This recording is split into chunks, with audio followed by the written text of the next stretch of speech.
Hello and welcome to Indian Diaspora Podcast. This is your host Rahul. Today we have a very special guest with us, Dr. Shiva Ayadurai. He's the man who is running for the president of the US as an independent.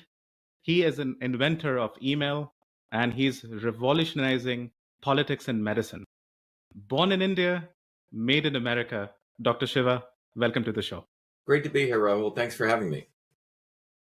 We are excited to have you with us. You are literally making history to be the first person in the United States not born in the soil, but running for presidency. Talk to us more about this. Yeah, Rahul, there's been, the United States original Constitution, Article 2, Section 1, Clause 5, laid out the qualifications to hold, key things to hold the office of president. And it said that one must be 35 years of age, 14-year resident, and quote unquote natural born. Okay? Natural born, interestingly enough, was never defined. In fact, the Supreme Court of the United States has never defined it. But that was, in 1787. There were, the way the Constitution works, right? You add different amendments. But the 14th Amendment, around the time of the Civil War came, and it said that you cannot distinguish between a natural born citizen and a naturalized citizen. You just became a naturalized citizen, as I understand, right? In June. I became one in 1983. I came to the United States in 1970. When I was 7 years old. And, I think in my 20s, 20 years later, I became not 20 years later, at the age of 20. So the issue has always been, the question has been, well, can a naturalized citizen run for the president? The de facto understanding has been this view, only natural born people can run. Okay. Arnold Schwarzenegger, after he was governor, wanted to run for president. He said, I can't run because I'm not natural born.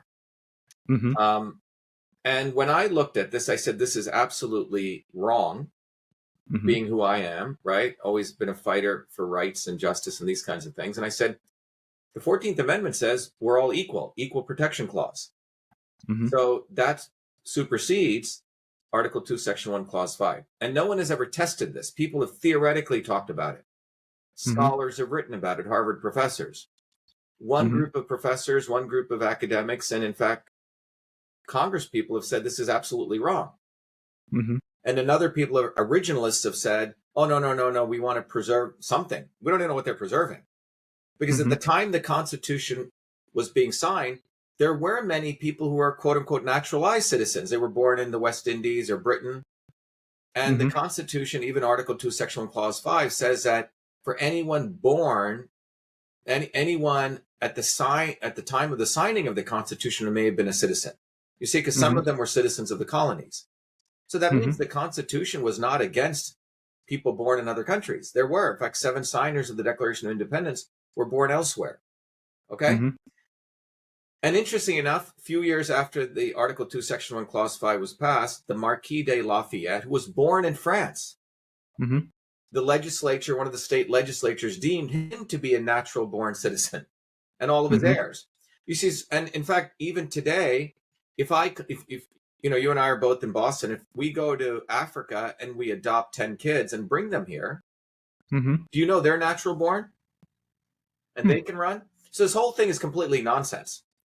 It's nonsense because the concept of natural born came from the British, who were into oppressing people. The British are the ones who created this natural born term because so they could leave Britain, exploit people in India, hang out there, have kids there, and they too would be still citizens of Britain.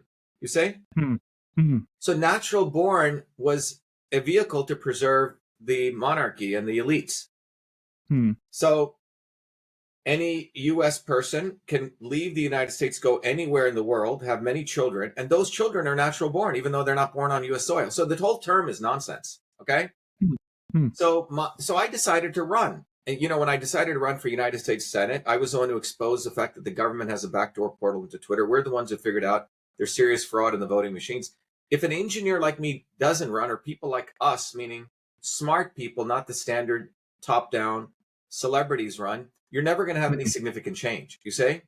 So my deciding to run really was very disruptive, be it in 2018 against Elizabeth Warren, where we exposed she was not an Indian, right? She's a fake Indian. And then running in 2020. So my decision to run for president came from the fact that we have developed a global movement for truth, freedom, health. After 2020, I was the one who exposed the inequity of the lockdown, the stupidity of the science, a lot of things. As a scientist who practices, not as some random quote unquote conspiracy theorist, which is what people like to brand you when you share the truth. But anyway, that journey, we ended up about 500 million people in the world knew about our movement. 500,000 people now have joined the movement for truth, freedom, health. Go to truthfreedomhealth.com to find more about that. So we realized we needed to keep moving forward. So it was a decision made by thousands of Americans in our movement to say Dr. Shiva must run for president because we would now open up opportunities for a whole new discourse. And so my running for president, I am the first ever candidate who's on the ballot in nearly every state for ballot who's a first naturalized citizen. Now, don't you think besides you, Rahul, and a few other, everyone should be covering this? And the journey and the real question is, why isn't the New York Times covering this? They'll cover, you know, this guy Vivek Ramaswamy or other people who has a very, very, frankly, a fraudulent history in my view. He made up companies. They'll cover that. But they will not cover someone like me who's truly against establishment politics. This is too dangerous. And this is where the real prejudice is. So we have to go to independent, open-minded, true journalists like yourself, and which are coming bottoms up. So many of these organizations on the left or the right, the media companies, they cover people that are in their clique, you see? Who are acceptable. Now, even though I have 4 degrees from MIT, invented email, I've won every award, I'm not acceptable because I have chosen in many opportunities where I have the opportunity to be co-opted to not become part of them because of my, which we'll talk about, my journey, what brings me here. So again, think about this to every person listening. I'm the first person in the world, in the United States, who's been a naturalized citizen who is on the ballot. And people said, oh, you can't run, you can't be on the ballot.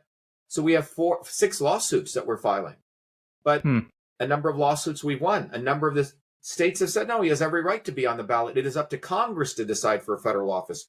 So, you know, I've had to become my own lawyer. We've won various lawsuits and we're moving some up all the way to the Supreme Court. So most lawyers will not take on precedential setting lawsuits because, I mean, I filed my Supreme Court case, you know, 3 weeks ago.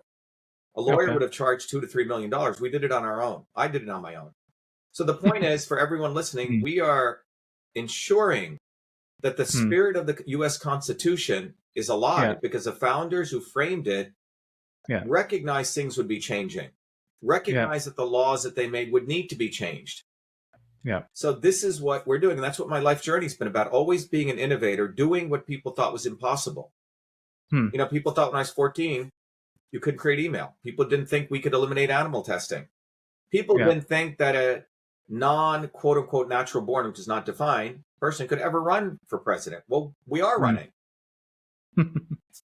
Yes. And you are accepted into some state ballots, right? Which states are those? Well, so we are accepted in 46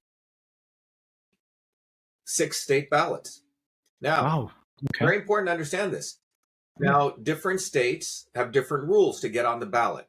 Regardless of the rules, the fundamental thing is you have to get electors. The electors are the one to vote for you. So in California, we had to find 108 electors. No one's done that, okay? To get on as a truly non-party independent candidate, as a write-in. So there's 2 ways you can vote for someone on a ballot. You can write their name in, like write in Dr. Shiva. So everyone listening, you can, except for New Mexico, Hawaii, Alaska, and Nevada, you can write in Dr. Shiva. In some of those states, you'll see our name printed, okay? And you can just, you know, circle the hole. So even getting on as a write-in is not easy because you can write in Mickey Mouse, but they're not going to count the vote. But when you write in Dr. Shiva, you have to have your electors. You have to file paperwork, okay? But in 13 states, we also got our name listed, and we had to collect hundreds of thousands of signatures. And we didn't pay for these signatures. You know,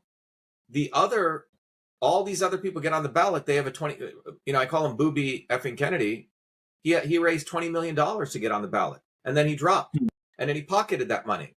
We did this, Rahul, with actual volunteers. Quite extraordinary, which means we have a bottoms-up movement of working people. And this is also what's extraordinary about what we're doing. This is not a top-down movement. I mean, I work full-time as a scientist, as an engineer, as an inventor, as a business person. If you go to my Twitter feed, you'll see electricians, plumbers, butchers, IT people.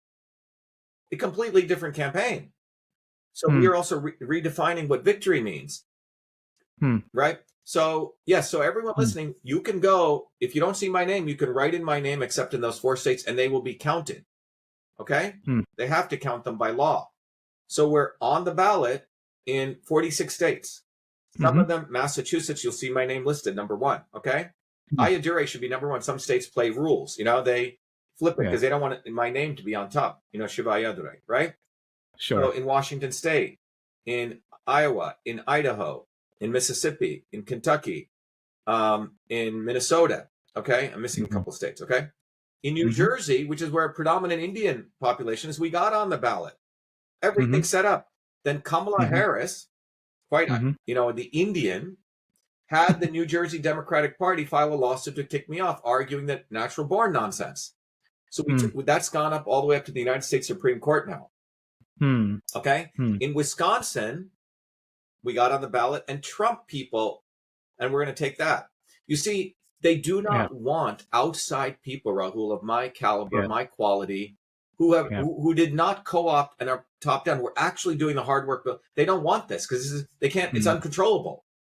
My policies are the policies that people want, not the policies that AIPAC or some lobby is going to control me on. So, very different campaign. Great reflection here. In fact, I liked how we began from the Constitution. You know, America is a democracy in practice, in the quest of becoming a more perfect union, right? And if you reflect back on let's say suffrage movement that women in America have to go through, or even 14th Amendment, the right of equality, it's been civic action every time. You nailed it. This brings me to the question, Dr. Shiva. Should there be a constitution amendment on, you know, specifically defining the case of being naturally born? It's a good question. Are there civic groups working on that in the nation today? So let's talk. You brought up the women's suffrage movement. How did that happen? It's not some NGO does this. NGOs do nothing, okay, except take money and donations. The reality is, how did the women win the right to vote? Let's walk through that. And this will give you the understanding that the framers of the Constitution knew that they wanted bloodless revolutions, okay? So women, prior to 1920, when they didn't have the right to vote, by the way, Afghan women in Afghanistan had the right to vote before U.S. women. Just a side note, right? But so American women did not have the right to vote. Quite extraordinary, okay? So what did they do? Well, they initially went to Congress, and they said, oh, we should have the right to vote. They went to met with Democrats and Republicans, and they literally laughed out Susan B. Anthony. They laughed at her. So she started building a bottoms-up movement. In fact, women started running for president, even though they couldn't vote. Running for the office is a First Amendment right. You don't have to fulfill those qualifications are to hold the office. This is very important. Okay? Those qualifications are to hold the office. Running for the office is a First Amendment right. It took me a while to really wrap myself around this constitutional right. And I can say this with unequivocal confidence is because there have been many people who've run for president, even though they were not, quote unquote, eligible to hold the office. Alinda Janis in 1976 was a woman who was 33 years old. In 2012, a woman was 28 years old, Peter Lindsay. She ran. And she got on the ballot in many states. You see, people don't understand. One is holding the office. Before that, you have to be elected. And before that, you have to run. Joe Biden was 29 years old when he ran for the office of Senate. You have to be 30. It's a First Amendment right. Anyone can run. It's the highest protected form of speech. Okay? Again, the problem is people don't learn civics anymore. They don't understand. And I would say 95% of the judges and lawyers don't understand this. In fact, I would say most of the law students don't understand this. Now, I've had to become, in some ways, a practicing lawyer in many areas myself. And it's a very interesting field. But so when in the suffrage movement, women ran and they, in fact, got on the ballot. the point is, the founders wanted the First Amendment so you could run, you could even get elected, and then it would go to Congress, which is the highest body, and Congress would have to be facing a decision. Oh my God, everyone wants Dr. Shiva. He's gotten, let's say, 280 electoral votes, but the Constitution says only natural born. So they would have to have that discussion, and they would have to say, shoot, we better let Dr. Shiva win because we could have a revolution. That would be a bloodless revolution. This is precisely what happened in Trump versus Anderson, March of 2024. The state of Colorado said Trump cannot hold the office of president because he conducted an insurrection. And they actually went all the way up to the Colorado State Supreme Court. They acknowledged that he did, in their view, did an insurrection. Therefore, he violated Section 3 of the 14th Amendment. And based on the inability to hold the office, they said, we're going to remove him off the ballot. Other states kept him on the ballot. Guess what the Supreme Court did of the United States? They swooped in. And they said, you cannot do this. Anyone can run and be elected. Only Congress can decide. You see, it's a very important point. Federal offices, they said states can only decide local office. That was a 9-0 ruling, Rahul. Well, look what's happened to me. I'm on the ballot in certain states. And by the way, Sotomayor, who wrote one of the opinions, said that the reason we're against this is you cannot have a patchwork of states. We are the United States, and these are federal offices. One state cannot say we don't want him because of some provision to hold the office. So they forced, the Supreme Court said, so my Supreme Court case that I've taken rules the same thing. Hey, look, you forced Colorado to put Trump back on the ballot because you didn't want a patchwork of states. So I've nailed the legal arguments. It's unequivocal. My legal arguments are absolutely tight. The issue is the political issue. Will the Supreme Court do anything about it? But yeah, Congress should do something. But how will Congress do anything? This is going to happen with NGOs. It's going to happen with someone like me actually pushing the envelope and running. You see? So this is the difference between a person sitting in an academic institution writing papers, talking as a grifter on social media, oh, you can't run, versus someone who jumps into the arena, works day and night, builds a movement to address this issue. The position we're saying is there's 25 million Americans in the United States. You cannot treat them as second-class citizens. People say, oh, you can do everything, Dr. Shiva, but run for president. No. There's a very famous a guy by the name of, he's a professor at State University of New York. He said, look, the highest reflection of equality is the ability to run for president. It's a symbol. So if you're telling me I can go into every room, you can go to all those restaurants, Rahul, but you can't go into that restaurant. That's only preserved for white people. You can do you can be an inventor of email. You can get a PhD at MIT. You can start $100 million companies, but you know what? You can't run for president. I say F you to that. It's wrong. And people what happens is, Rahul, people accept injustice. It's a brainwashing. Oh, well, you should be happy you made it to America. No, equal. Equal means equal. It says equal protection clause. So mathematics, 1.5 is not equal to 1.6. 1.5 is equal to 1.5. Equal means equal. Don't use the word equal then. You should say it's unequal protection clause. So I would once again say this is the civic action that you're talking about here, which is the responsibility of every citizen, is what makes America. For anybody who's questioning this, the very idea of participating in this, for me as a new American, is what the beauty of America is. Right. So the America, Constitution's equality applies to all. Because of the history of people exercising their rights, America has expanded that freedom. That's why people want to come here. In other countries, because of their history of oppression and fascism and whatever, right? They haven't had the opportunity, or they've shirked away from those sacrifices. So every step here has been done with courage and actually doing it. It. Problem with social media is people talk all day. And they've made, which is what was the goal of Edward Bernays, was to make people, to be entertained, to watch. So I always jump into stuff, man. So that's what we've done. Excellent. Dr. Shiva, I want to say this. If you go to the National Constitution Center in Philadelphia, they have an exhibit area. One of the exhibits says is that so far, natural born citizens can only run for president, but that's only so far. So even that exhibit in the National Constitution Center in Philadelphia keeps it open to the possibility No, of but they're wrong. interpretation of I've this. already shown I can run. I'm on the ballot. So Yeah. whoever Yeah. wrote that is an idiot. Sorry to say, they're an idiot. They do not know what they're talking about. Yeah. So that was an idiot who wrote that. Anyone can run for the office of president. It is a First Amendment right. Yes. And that is the issue that we're saying the Supreme Court should unequivocally rule on.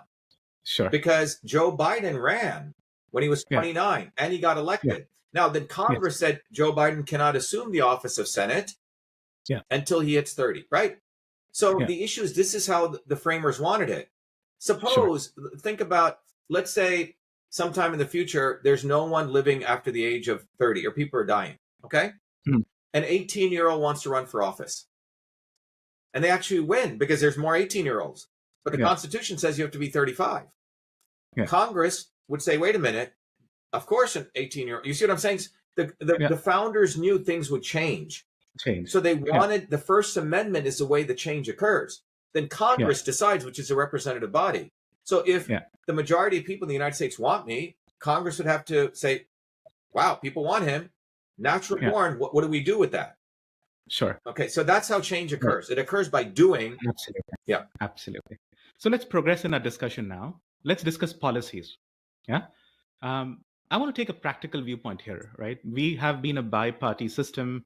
There are policies that both the sides stand for. Many of them might be disillusioned by those policies, right? Talk to us, the brand that is Dr. Shiva Ayodurai, what alternative he brings to the table. And let's break that down into policies that would affect the life of ordinary Americans and why they should choose you over others. Right. So, Rahul, if you look at our campaign, our movement, first of all, it is made up of all ordinary Americans, as I mentioned.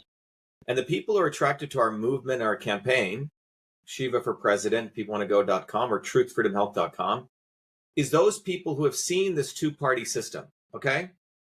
And they've seen that it is not, you were an executive, right? At some point. Yes. You get reports. Most executives get a report. Sometimes in the Harvard business models, it's called a key performance indicator report. So if I gave you a KPI report, the acronym for key performance indicator, and you said, let us judge these two parties.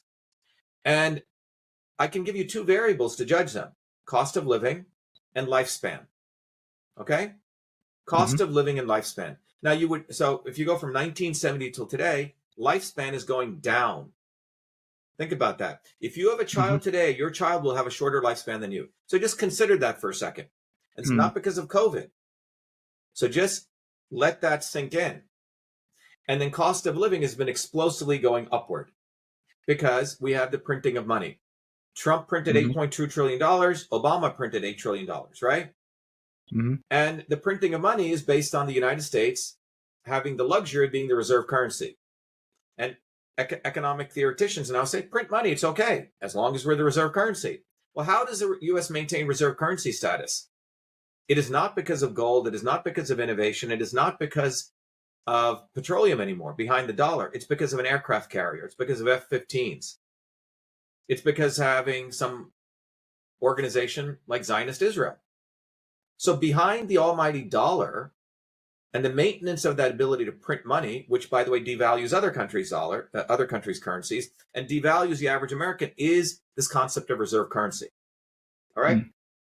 So once you understand that, you realize that it's a Ponzi game that's being played on the American people. And whether it's Democrat or Republican, if people go to our site, I have that graph from 1970 till today. Cost of living is going up, lifespan is going down.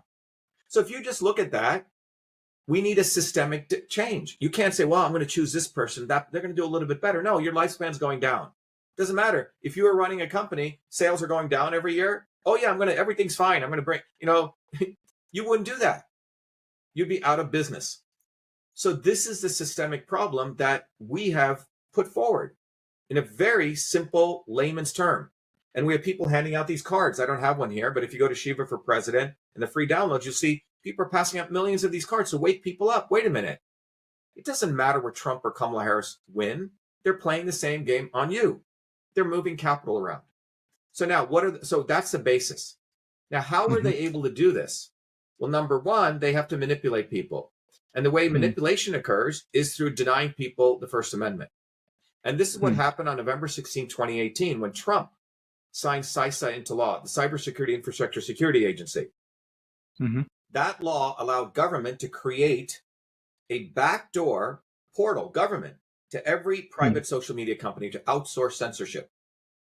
Who discovered that? I did in my 2020 lawsuit, when I was thrown off Twitter for precisely exposing the fact that the state of Massachusetts deleted my ballot images when I rightfully, by all evidence, won the Republican primary.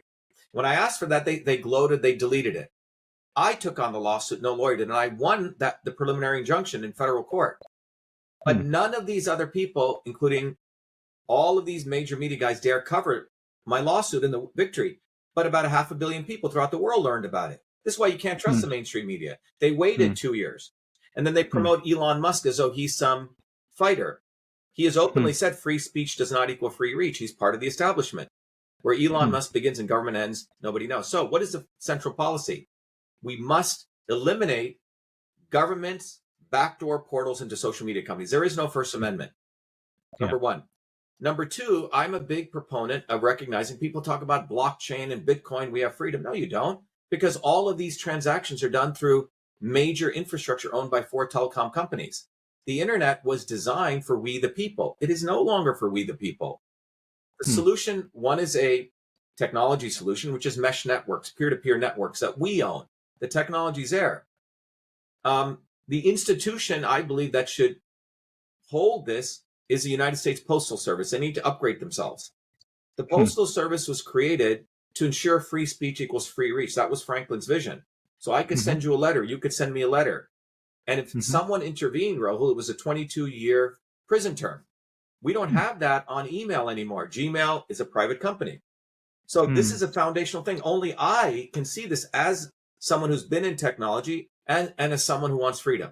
So those two policies must be done to preserve the First Amendment in the modern age. Otherwise, we're a surveillance state. Okay? None of these candidates can even comprehend this because they don't care, because they're part of that. They want to do surveillance. Trump is the one who passed it, and yet he talks about free speech. Complete nonsense. The second thing, so now we've talked about First Amendment. The other thing we need to talk about is education. You know, those of us who are immigrants, particularly, we know the power of education. It is what liberated us. You know, I came from a low caste Indian family. You will find very few Indians here, right? My parents always beat into me this education. My mom was this dark-skinned Indian woman in 1940 who got a mathematics degree at a time when women weren't getting degrees. And there's a picture of her with all these white-skinned Indian guys, light-skinned guys in turbans. And there's this dark-skinned Indian woman, one person out of 100 men. Quite an extraordinary woman, but it is education. Well, the educational system today must teach people systems thinking. Jay Forrester, one of my mentors, wanted to do it at the kindergarten age. What is systems thinking? It's a field of education and science that came out in 1920s. And it says that we live in a complex world.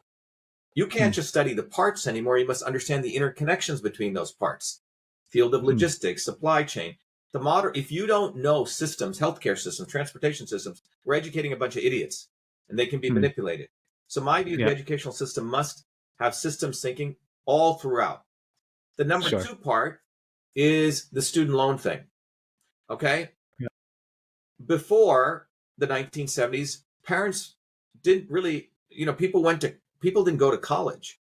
They went to learn a skill to make wealth. I'm an electrician. I'm a plumber. Somewhere along the way after the 1970s, with the creation of the Department of Education, everything became get a college degree. Now, getting a college degree typically put the family into debt, $100,000, $200,000 loan. And they called it a student loan, but it's really not a student loan. So the parents take the money and it goes to tuition to the college. Most of these colleges have cranked up their university fees. And what are they doing with that tuition money? They invest it. And they're paying their money managers. You know, Harvard paid their money manager a couple of years ago, $56 million, 5 guys. So so the kid is studying, I don't know, transgenderism of aardvark science or some degree he's getting, and he can't get a job. And the university got $200,000. Okay. And parents have co-signed the loan, which means they may have to sell their home. My view is if you're going to take a loan in this model, the universities must co-sign that loan. That must be a law. Now, why is that a good law? Okay, so you have a kid who, I mean, most 17, 18-year-olds don't even know what the hell they want. You're just out of being 12 years old, right? I mean, how do you know what you want? So you need guidance for those people. So the university, if I had to co-sign a loan for 200 grand, I'm going to make sure that kid leaves and he has at least, he can study some aardvark science and whatever, some crazy thing that, fine, do that as a hobby, but make sure you have a skill. So you can, right? So that is it's a revolutionary policy. Again, this comes from taking a systems approach. Yeah. Okay. Absolutely. I mean, they were polymath, in ancient times, let's say medieval Europe, or even in ancient Asian civilizations, who had, knowledge of multiple fields, and they could cross-pollinate, connect them, and develop new ideas. That's the kind of education we need. Now, coming back to the sorry, carry on. Finish your thought. So what I'm saying is that is what, when we talk about my journey, my entire life journey was forced me, Rahul, to be able to integrate stuff. Sure. And we live in a world where you're looking at the elephant, and if you just point the people at the trunk, they think it's a snake. If you point the people at the tail, they think it's like the blind man. Yeah. So this is how manipulation takes place. So I've given you a very foundational policy on First Amendment in the new age of information. Another foundational policy on education. There's many others. I don't know where you want, if you want me to continue. No, absolutely. In fact, I want to come back to the policy and really wrap it around. Right? You said it nicely in your opening statement. Life expectancy and the cost of living going down, which is what life expectancy is going down. So this is a systemic issue. The policies that have been done, and you're talking to a molecular systems biologist here who writes papers in the leading journals in the world. The policies that these idiots have done has destroyed your biology. So think about that. Policy at a meta level is affecting people at the microscopic level. Absolutely. And it's the immense amount of stress, the destruction of the immune system. You can't get proper food. Your kids aren't being educated. The average American only has $400 in savings in their bank account for a rainy day. You have corrupt leaders. You have people like Booby Kennedy, as I call him. He openly says personal integrity and public integrity are two different things. This is not leadership.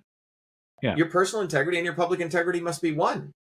You can't be saying, I care for children, and then be fine with bombing Gaza. And that's what these people do. So these multiple systems are putting immense stress on the individual's biology. That is why lifespan is going. Now, I have a solution to each one of those. Absolutely. So the PFAS in water, right? Forever chemicals, or the food system, that is an example of the impact of biology or human beings' life that you're mentioning about. Now, I want to move ahead, Dr. Shiva. So we reflected on the challenges that an ordinary American faces, right? In terms of solutions, why you? Why would you only be the savior who would be able to save them? And this is for somebody who is, they're reflecting whether to go Republican, Democrat, where there are systems behind them, there are people behind them, institutions supporting them, versus an independent candidate and the uphill battle of fighting established forces in the nation. Why you in terms of implementation of those ideas? So Rahul, what I want people to do is close their eyes for a second and just consider this. The question that you've asked, and please don't take this personally, the question itself is within the rubric of their institutions of power, profit, and control. Okay? Absolutely. I'm saying them. What I'm saying is now let go of that and move into a different universe of what winning means at a very fundamental level. Winning, as history has always shown, when ordinary people win, or any human being wins, is when they raise their consciousness. When an understanding comes into them, oh, I need to get educated. That changed the world, right? Oh, fire. I need fire, right? You see, when people's consciousness changed, oh, I need, I shouldn't be living out in the dirt, right? When consciousness changed, overnight things change. That's a revolution. Now, the situation we live in is directly connected to the very simple issue. Lifespan is going down, cost of living is going up. And it doesn't matter who the hell you voted for. They've both done that to you. They both destroyed your biology.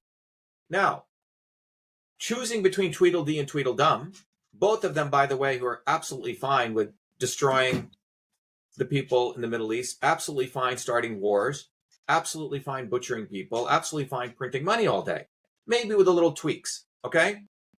These people, the 0.0001% who subjugate the 8 billion people all over the planet, Why are we even considering them? Who are they? Look at their backgrounds. Where did they come from? Did they actually go through the journey bottoms up? So once you realize they haven't, then you come to a single conclusion. None of these people can save you. You come to the conclusion you must save yourself. So my campaign has a simple slogan: save yourself. Now, my running for president gives people the opportunity to understand what happens when you start wanting to save yourself. My life is a reflection of that. And the knowledge and the tools that I've created, the positions I've created, this gives people a completely different vantage point. And the win here, the victory is not whether one idiot or the other idiot wins, because they're going to keep printing money. They're going to keep invading other countries. They're going to keep subjugating other people. Cost of living is going to go up and lifespan is going to go down. They're not going to substantially change that. What is going to change is when the individual realizes no one is coming to save me. There is no savior. Okay? There's no someone coming from above. This is all a myth. Change has always happened when you decided you wanted to do well, increase your wealth, increase your health. You said, let me go exercise. Let me figure out what foods are right for me. You had to make that decision. So that is a victory. So our movement is now finding incredible people. They're saying, yeah, Dr. Shiva is saying absolutely right. Look at this graph. Why would I do this? It's like being an idiot. So we need a systemic change. And the winning here is anyone who votes or writes in my name has moved through a state of consciousness. That's powerful. And so you don't need a lot of people to shift the change. You need about 3 to 5% of people to get that. And it's over.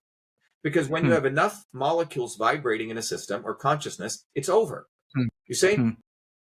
It took a while for people to understand, wait a minute, it's wrong to lynch a black man. Consciousness change. It's wrong to treat women like that. It is absolutely wrong to have second-class citizens in the United States. It's going to seem absurd because of what I've done to say, what do you mean you can't run for president? You took the oath of allegiance.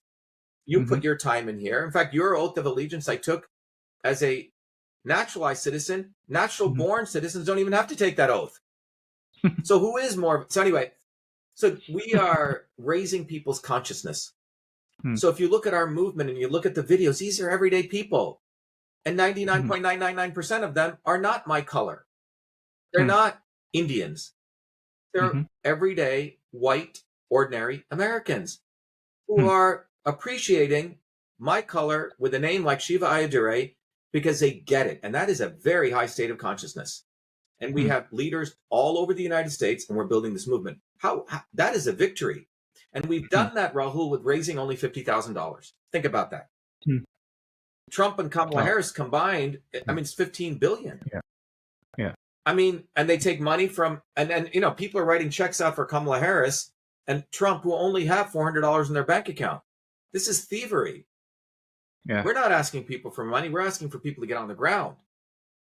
If you go to truthfreedomhealth.com, if you go to shattertheswarm.com, every family should watch that video. That video took me 50 years to do. A 15-minute video which explains how the few control the many. And then we have a free lecture series. Go to Get Off the Plantation, Why You Must Change Your Mind. Sure. So that is what the victory is, Rahul. We have to change what redefine victory. See, they are creating like if you ever saw that movie Gladiator, where the Roman says, oh yeah, we need to create a distraction for the masses. So the elections are selections. They decide who gets even on the ballot. And that's what they want to restrict you on the ballot. Well, we've busted through that. Then the next thing is they try to make you invisible on the media. We've busted through that. So it is a struggle. It is a fight. This is a real fight. Yeah. It is a fight, right? I want to try to answer your question, Rahul. People should vote for me if they want to save themselves. If they want to transform themselves in a very fundamental way and break from this.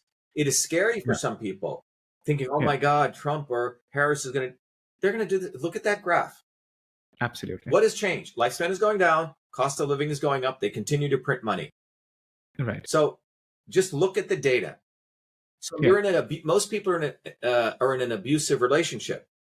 Yeah. A woman may have a husband who beats her all the time. One day he brings her a flower. She goes, oh, isn't he so nice? Well, you forgot his history, right? So it is hard for people to get out of these abusive relationships. And that is what we're letting people to understand. The Stockholm syndrome. It is a Stockholm syndrome. Trump said he was going to do this, this, and this. He was going to lock up Hillary. Nope. He locked up his people. He said he was going to drain the swamp. He brought in the swamp. Okay.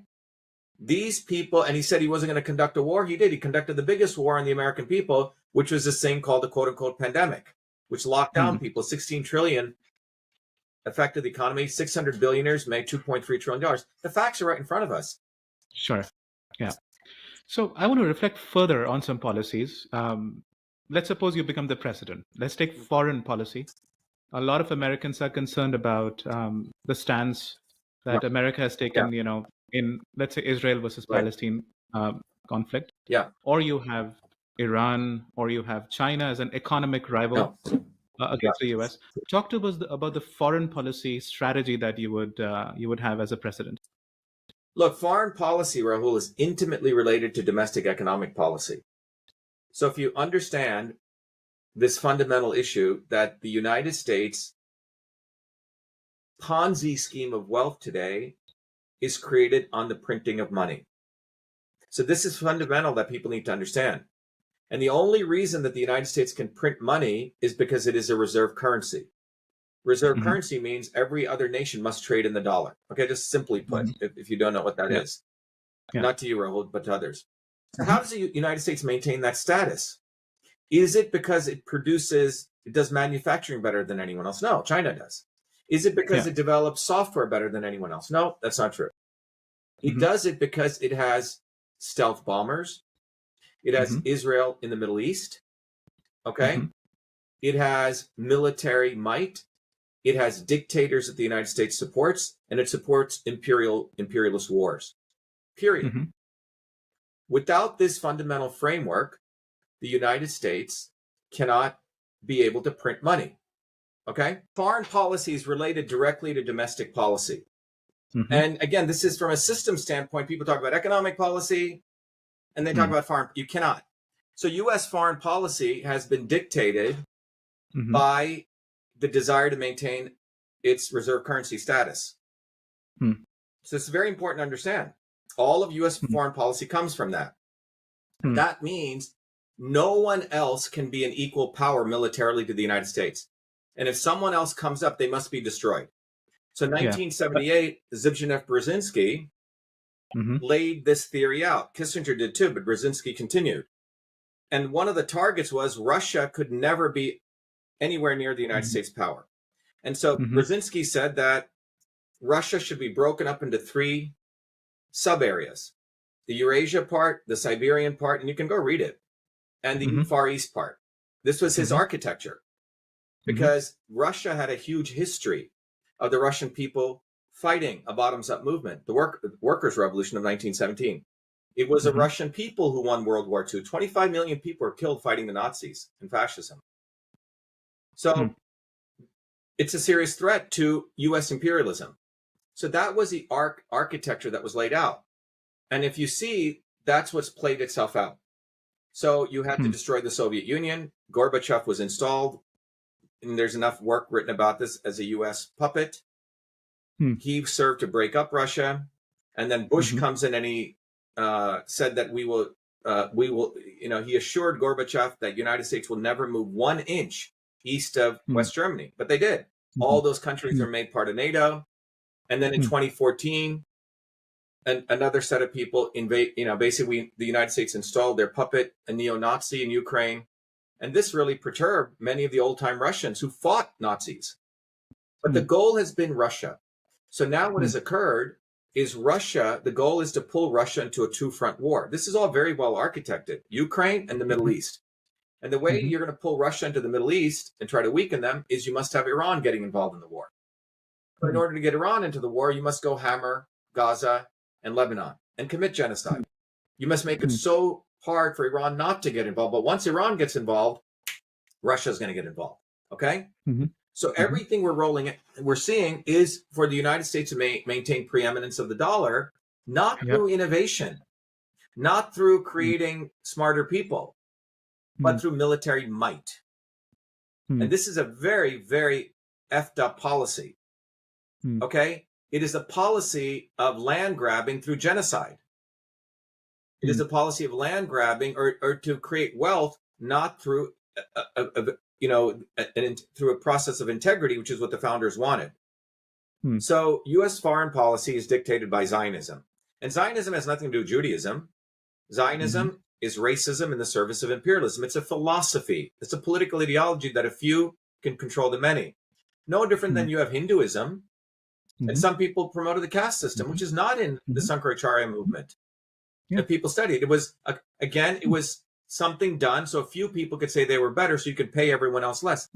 Nazism was this. So people need to get this through their head. They always take some good stuff from some religion and they manipulate it because religion is very emotional. You say? Yeah. So our great gurus and rishis never talked about the caste system. In fact, they fought against it. But Brahmanism, or if you look at Nazism or Zionism, it's a political ideology, which is done and perpetuated so you could justify genocide. You could justify just stealing people's stuff. But so once you understand the base level of this, you recognize U.S. foreign policy is to land grab, and you need military might to print money. And that will all occur at the plight of the ordinary American worker. Because the trajectory that the elite sees to create a world may be of 500 million people. Why do you need all these people? I mean, you've run a company, Rahul. You have revenue, expenses, profit. Well, I think it's a deliberate thing. Why do we want to educate all these people? That's a lot of expense. Robots are coming. Rahul, you could have 10 robots. Do you really need to hire employees and train them and do HR and pay them Medicare and FICA and all this? I mean, seriously, I think people have done a spreadsheet on this. So one trajectory is you don't value human life. That's why lifespan's going down. You are seeing a different world for perhaps you and 500 million other people. An Elysium where you don't need so many people. The other world is for ordinary people to realize this is going on. And maybe there's an extraordinary world we could create with 8 billion people who recognize their own divinity and who they are and their infinite skills and capabilities and idea for creation. So this is the juncture that we're at in humanity. Are we going to go to a mechanistic world where a few with machines control the world for their benefit? Or are we going to have a world where we unleash human creativity? And that is what I offer, because I've been through that journey. I understand this at a very deeply personal level. So we reflected on the foreign policy. One more reflection on policy is climate change versus energy leadership. I want to elaborate more. I had the privilege, Dr. Shiva, of living in what I call as heart of America, Wisconsin, traveling to rural Michigan, Ohio, Western Virginia. Let's say many Americans, they have dependency on coal mines, right? That's what they grew up in. That's the skill, that's the trade they knew. Or fossil fuels in Texas, Now that's one America, right? As much as the reality of this other America, let's say Gen Z, or people affected by climate change. Their house is being flooded, right? And a leader has to balance these both Americas, these both realities. What would be your policy approach of having leadership in traditional energy sources and vocation lives tied to that, but also being an innovator in climate change, modern clean energy, and how would you balance that? Yeah, so Rahul, the entire climate change carbon tax scam, that's what it is not based on any science. And we should discuss that. It is based on further subjugating the masses of 8 billion people. And it's a scam. And I want to discuss that. And I'm going to discuss that as an engineering scientist who has 4 degrees from MIT, who's explored this very deeply without any horse in the game. But just to be clear on the foreign policy stuff, one of the points I want to finish up was we should cut all funding to Israel. All funding. U.S. defense budget should focus on protecting its borders. We should not be participating in any of these imperialist wars at all. It doesn't serve America at all. It serves a small set of people who want to create that world. I hope that's clear. When we say America, which America are we talking about? That small set of people who want to create an Elysium for themselves, or are we talking about the vast majority of the 330 million American people? You say? There's 2 different Americas here, 2 different American pies here. The climate change carbon tax scam is part of that systemic goal of enslaving people. So first we need to understand there's carbon, which is the atom, carbon, which is in the periodic chart, and there's CO2, which is a molecule, which is a greenhouse gas.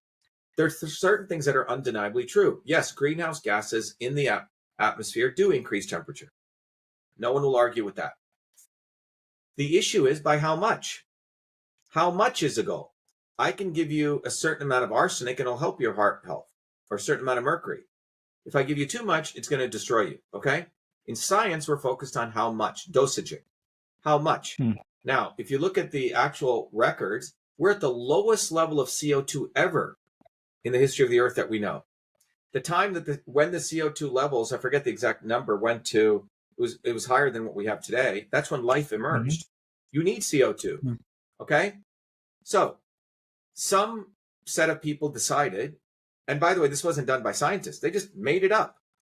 And the guy that made it up was a guy at NASA who said the temperature is 14 degrees and it's climbing in 1987, and it wasn't climbing, or 1984. It was actually going down.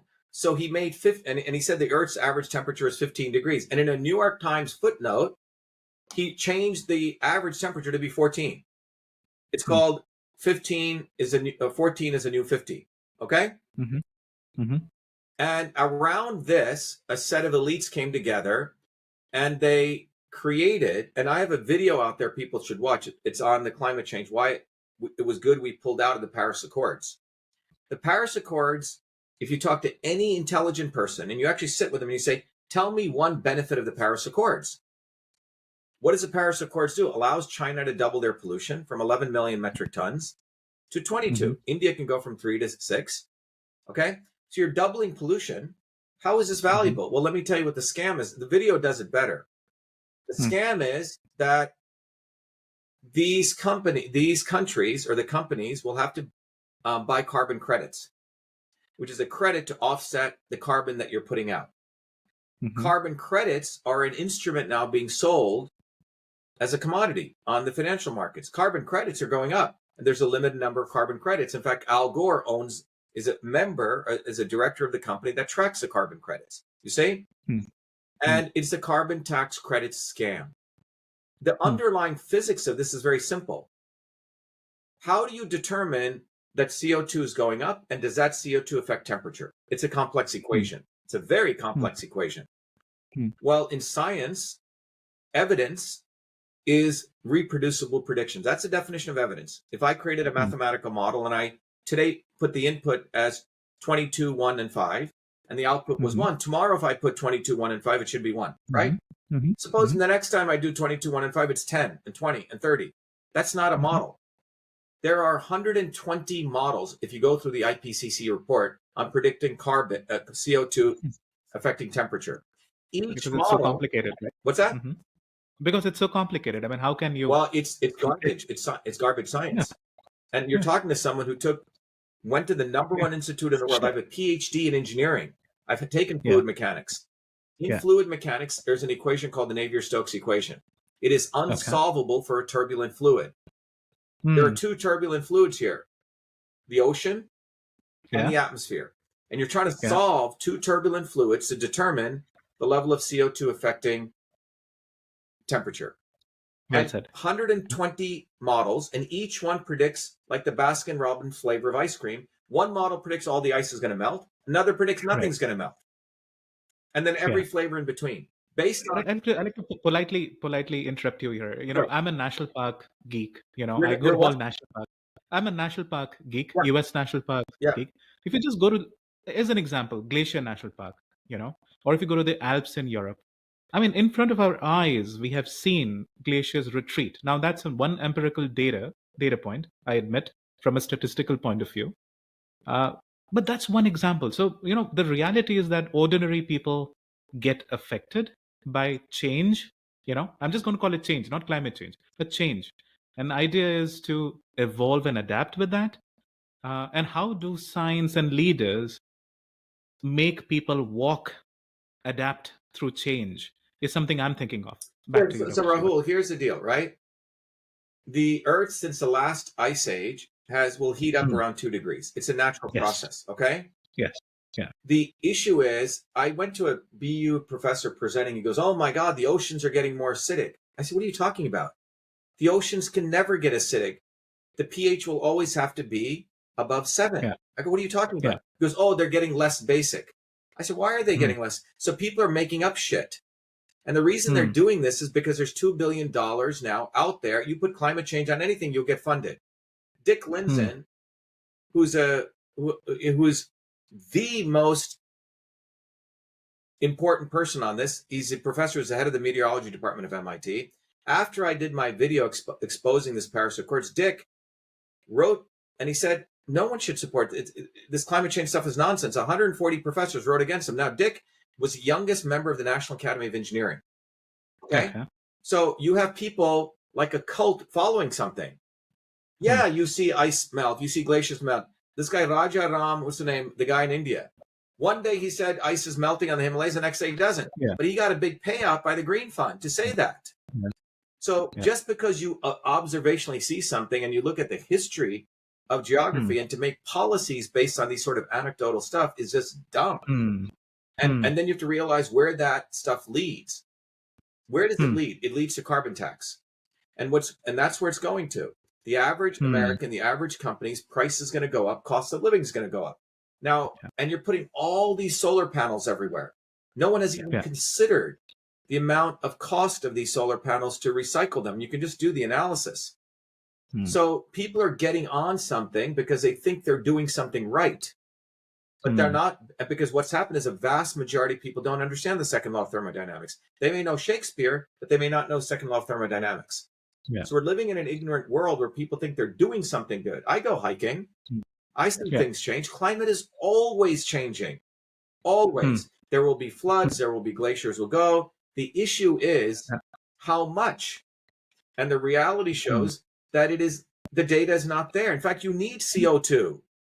You need lots of CO2. CO2 is very good for the environment. Making CO2 a villain and then building an entire superstructure on that, you have to see who's making wealth on this. And who's change is important, right? Absolutely. These people are creating. Concluding on the questions we asked, right, in terms of practical policies as a precedent, right? For those who are dependent on traditional sources of energy, let's say fossil fuels, Texas oil industry, and clean tech, how would you balance that? Can we talk some specifics? Well, let's talk about what clean tech is. There's one thing promoting the climate change carbon tax scam. The other is to reduce pollution. Two different things. The Paris Accords allows China to pollute, Rahul. It says you can pollute. And then after you pollute it to 2030, in order to, you're going to have to buy carbon credits. That's a scam. That has nothing to do. So why would you say it's okay to pollute? So we're talking about multiple types of pollution. So pollution is different than making CO2 the enemy. That's nonsense. So yes, we should focus on microplastics, right? Yes, we should. By the way, my systems nonprofit is the one who's created the global standard for clean food. I don't know if you know that. Clean Food Certified. It is a global seal, a bottoms-up seal. You'll see it if you go to Whole Foods. You'll see it on certain foods, certain products. We're going to move into the medical area. You know how many syringes are done with plastics in them? Okay, so I have actually solutions. We've created the global standard for this, and it's a bottoms-up standard. Citizens created in 2013. Whole Foods wanted me to help them do it as a standard when a raw food movement is coming out. So you're looking at someone who's actually created the standard for global clean food. Okay. And it's a bottoms up thing, grassroots, bottoms up, not imposed by the government. So we have to talk about pollution, not about this nonsense over here. Because I can talk to you about windmills. Are they really efficient? Killing birds? We can talk about that, how many birds they kill every year, okay? The vibration that they create and the noise they create. We have made significant advances in chemical engineering in terms of extracting fuel from fossil fuel. And there's likely potentially infinite amounts of natural gas, infinite. Russia's sitting on about 98 quadrillion cubic feet of natural gas alone. So you have to go back and you have to say, let's look at the overall equation here. Carbon tax scam. Al Gore is not a scientist. The IPCC report is corrupt. But the end policies that they're proposing have nothing to do with lowering pollution. They have nothing to do with microplastics. They have nothing to do with increasing health. They have nothing to do with increasing lifespan. If anything, they're going to make people more bankrupt. They're going to take more tax out of people, create more stress. So we need to always keep our eyes on the ball and not get caught in a fad. So my policies would be, you focus, nuclear energy is a very powerful source of energy. It's gotten better and better and better. Okay. Fusion. Why aren't we putting infinite amounts of dollars into fusion? MIT's had its fusion research lab there since 1981 when I went there. And they're all about hot fusion. You may remember when cold fusion people discovered. There is something going on. It was MIT which suppressed that research. The head of the MIT news organization, a physicist, left MIT because he saw the corruption. So you have phenomenon of energy that we can produce clean energy without having to do the stupid stuff of talking about carbon tax. But you do not put money into that, and it comes back to the same reason. Because a small set of people need to be in a world where they can control the masses, right? They don't want clean energy. They don't want infinite supply of energy, which we could get from many, many other sources, like cold fusion. And now 100 different labs have verified there is something going on with these weak nuclear reactions. Okay? Now, do you think any other presidential candidate can even talk about this but me? So I would be able to keep people honest. I may not be able to do all the work, but I know who's bullshitting us. The founders of the United States were architects, engineers, scientists. Look at Franklin, look at Jefferson, look at even Washington, surveyor.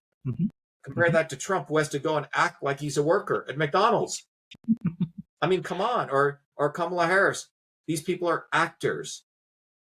You're looking at someone who came bottoms up, who actually did all the calculus equations, who actually mowed lawns, who actually played baseball, who actually has been working since I was 14 years old. Now compare me and yourself and compare them. They're not one of us, Rahul. Who should we have? One of us. So it's a very fundamental thing when it comes to energy policy. This nonsense about climate change leads to an energy policy which bankrupts the average person. The focus should be on real energy policy, which is innovation. But they don't want to put money into any of these alternative energy, true alternative energies. But I think nuclear is a very powerful area. But nuclear, particularly not just fission, but fusion reactors, and also cold fusion. Thank you, Dr. Shiva, for those specific policies regarding energy. Next, some final reflection on policy. And again, my question is about bringing all Americans together, right? So this question is about women's rights and life, right? Again, having lived in rural America and having friends from different parts of conservative America, what I can say is that they truly care about life. They're coming from a good place. But at the same time, a lot of women in America today are asking about their fundamental rights. God forbid if they have outcome of an incest or rape or genetic problems in their developing fetus. Today, they can't have an abortion in different states in the United States. Now, again, I bring empathy in ideologies on both the sides. Now, that's what makes presidency such a difficult job. You got to care for all kinds of Americans, right? What would be your policy to balance pro-life and pro-choice? So, Rahul, when we take a systems approach to understanding things, there is no contradictions. There's no dialectics created. Those in power create these fake dialectics, pro-life, pro-choice. So if you take a very objective systems approach to this, the solution's right in front of us, okay? So we're talking about pro-life. First of all, as a biologist, any biologist, if you just look at it very head-on, there's been over 100 papers written by biologists that when a sperm and an egg meet, there's a life created within 3 days, the epithelial forms, okay? Period. There is a new life. That's just an objective reality. So to say that there's not a life on either side is lying. So there's a life. The right wing says that they're pro-life. Well, they're hypocrites. They're pro-life only up until the 9 months. But when the baby comes out of the womb, they're fine if the baby, many of these pro-lifers, right-wingers, are supporting companies like Monsanto. They don't care that the fact that the mother may not have proper food. They don't care that the mother can get proper food. There's income inequality, right? That a very wealthy woman has far more choices than a poor woman. So after the baby comes out of the womb, they wash their hands. Then they don't talk anything. They're not talking about the policies of history of systemic racism. They're not talking about the policies of inequality. They're not talking about the agricultural base being destroyed. So that baby, after it comes out of the womb, lifespan is going to go down. It's not eating proper foods. They don't want to talk about that life. So they're pro-life. And so someone's living for 90 years or 80 years, or let's say now 70 years. They're pro-life only for 1% at best. They're not pro-life for the other 99.99% of that life. So I would say they're 1% pro-life. Okay? Objectively. They're so focused on that. Now, on the pro-choice side, you have the same hypocrisy. I want to do whatever I want to do. Great. But when it came to vaccine mandates, those people were not pro-choice. They were not pro-choice on the masks. Okay? Everyone's constitution is different, which is what the ancient systems of Indian medicine teach. What's right for you may not be right for me, right? It's about boosting the, I mean, I could keep going on, but the same people who claim they're pro-choice were fine forcing people to get vaccinated. Okay? So you have a hypocrisy on both sides. How do you resolve this hypocrisy? Well, the hypocrisy gets resolved recognizing in the United States, we're a republic. And in the United States, the states, so the Supreme Court was right to deliver to the states. That's just a reality, okay? If one state decides that they want to, they don't believe in abortion, they have that right. And another state says you can't, they have that right, okay? So that's at a fundamental level of the American concept of a republic. But irrespective of that, if you are a woman who just had, you know, whatever you did, frivolous sex, and you have a baby, understand that you are taking a life. So have responsibility. This comes down to responsibility. So on the alternative, let's talk about some of the cases you've said, where the situation of a woman growing up in such a horrible condition, right? To force that woman to do something that you know is going to be detrimental is also not right. You see what I'm saying? So, but I'm saying these choices must be made within the context of this system's thinking, that there is a life. So if you're going to take that life, yes, every woman I know who's ever had an abortion feels great remorse because they knew they took a life. But that did not mean why they did that under certain circumstances were not done for a rightful reason. You say? So you can't vilify them. But I'm telling you, the right-wing pro-lifers are not pro-life. They're 1% pro-life. Let them show to me that they're truly pro-life. I'm truly pro-life. My position is, you know, it's a state's issue. And secondarily, I do think it should occur on a very rare occasion. And when those people are doing it, have great remorse. And those people who don't, who are doing it frivolously, I think that in their mind, they need to understand they are killing a life. You are killing a life, period. But you may have to kill to preserve something else and under certain situations. Those are very tough decisions. But to make this such a divisive issue is how the establishment divides us, when there's frankly no division here. And if you're for pro-choice, then truly be pro-choice. Don't enforce your health things on me. You know, I refuse to take a untested drug. I came out heavily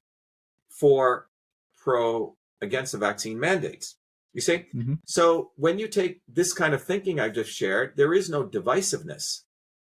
It is about making people accountable. Okay, so you're a right-wing guy, you believe in pro-life? Okay, great. Then why are you supporting Monsanto? Why are you supporting pesticides in our soil? You're okay with that. So this is where the contradictions come in, and we must put the mirror up to these people's faces. Yeah. Makes one think. Absolutely. Dr. Shiva, we reflected a lot on the policies, and I'm sure for our listeners, they get an idea on what alternative you offer, the way you think, the options you're offering them. Moving on, we want to reflect your life on your life as an innovator. So we mentioned revolutionizing politics in medicine.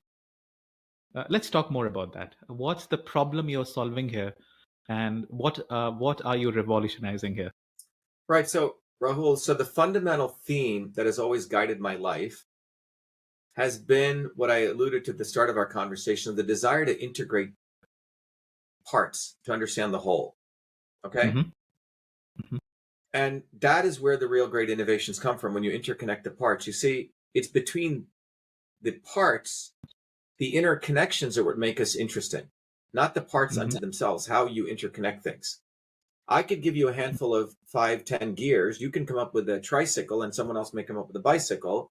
And it's how you put the parts together. Okay. We have the same number of genes as a worm. I don't know if you know that. We have 25,000 genes.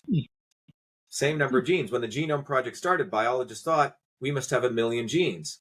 We have the same number of genes as a worm. So what makes a human being different than a little worm? It's the fact that those genes and proteins are connected in ways, much more complex ways. So it's the interconnections, okay? So once you understand this, you understand that truth is an emergent property of making these interconnections. So here I grew up in India, in Bombay, which had every culture you can think about, you know, every religion, everyone got along. You didn't have people, Christians killing Hindus or Muslims killing Hindus. You didn't have that. People lived peaceably. In fact, you celebrated. You didn't think about them as a Muslim or Hindu. You know, this my friend, right? So I grew up in that world, seeing massive. You know, you'd walk down the street in Bombay, you see a snake charmer here, then you'd see a guy wearing an Armani suit, and then you see a car, and then you see someone in a rickshaw. You see multiple levels of differences in one little scene. And that was further accentuated by the fact my grandparents lived in a small village in South India, which had no running water, right? Dirt roads. And my grandmother was a healer who had tattoos all over her arms, you know, crazy earrings. And she was a village healer. She practiced Siddha and Ayurveda. And she didn't go to some school for Siddha. She was taught by traveling yogis and rishis. But she was a village healer, no degrees. And I saw her empirically heal people. People would come, she'd look at their face, understand their particular constitutions, and give them very different types of massage, mantras, yogas. I mean, I saw her heal people. So think about the world I grew up in, a very diverse world. Growing up in Bombay, being called all sorts of names by upper caste people, wanting to understand why I was called a Shudra, what that meant, right? In Bombay. So these incited me, wait a minute, my grandmother's here who has no degrees and she's healing people. Here, my best friend's mother's telling me, spitting on me, saying I can't go into his house. So these contradictions at a young age wanted me to understand them. So I became very deeply interested in politics as a 4-year-old. I read everything I could on revolutionary politics, Subhash Chandra Bose. There used to be these Indian comic books or, you know, everything I could get a hold of. But I was also deeply interested in medicine. So that is the framework that I grew when my parents came to India from India, sorry, America in 1970. My dad had grown up in war-torn Burma. I never saw a book until he was 10 years old. A teacher taught him mathematics under a mango tree. True stories, all of these. When I look back at this as norm, people say, is that true? Yeah. And in that village, and he ended up becoming an engineer. Gopala Singhania was one of the leading industrialists of India, was so impressed by my father. 1968, he sent my dad here for training. My dad was an extraordinary person. My mother grew up in a completely different circumstance. Her father ran off with another woman. She was homeless by the time she was with 8 children. The family got split up and she ends up getting a math degree. So I grew up with these two extraordinary people. And then both of them came to Bombay, you see? So it is a 1 in a trillion chance that my parents came to the United States. My dad came here. He came here for training into the United States. He was so good. They said, we can't train you. You know more than us. They invited him. Then he came here a few years later. 2 years later, we had to wait. My sister and I and my mother waited. Legal immigration. We settled, first of all, in Paterson, New Jersey in 1970. One of the poorest cities in the United States at a time when there's very few Indians. Okay. My friends were other black kids. Right. But it was like Bombay. It was sex, drugs, and rock and roll at the time. It was Vietnam War. It was a wild place, Paterson, New Jersey. No different than the streets of Bombay in some sense. Okay. You would see people getting killed on TV, which is a Vietnam War. But my parents would keep moving to the better public school system. So it went from Paterson, then to Clifton. And again, very few Indians here at the time. Very few. And then eventually to Livingston High School, which is a pretty much all Zionist high school where Jewish kids think they're the chosen people of God. I won every award. Every math award was a star, you know, baseball player and soccer player. And this perturbed certain people. Out of 4,000 kids, my sister and I were the only dark-skinned Indian kids. So we had to break through boundaries that most Indians take for granted today who come here now. So, but by the time I was 14, Rahul, I had finished all calculus. I was a very ambitious kid because I knew in India people had nothing. And I knew the stories of my parents. So I saw America as an opportunity there that I must excel. I must be number one.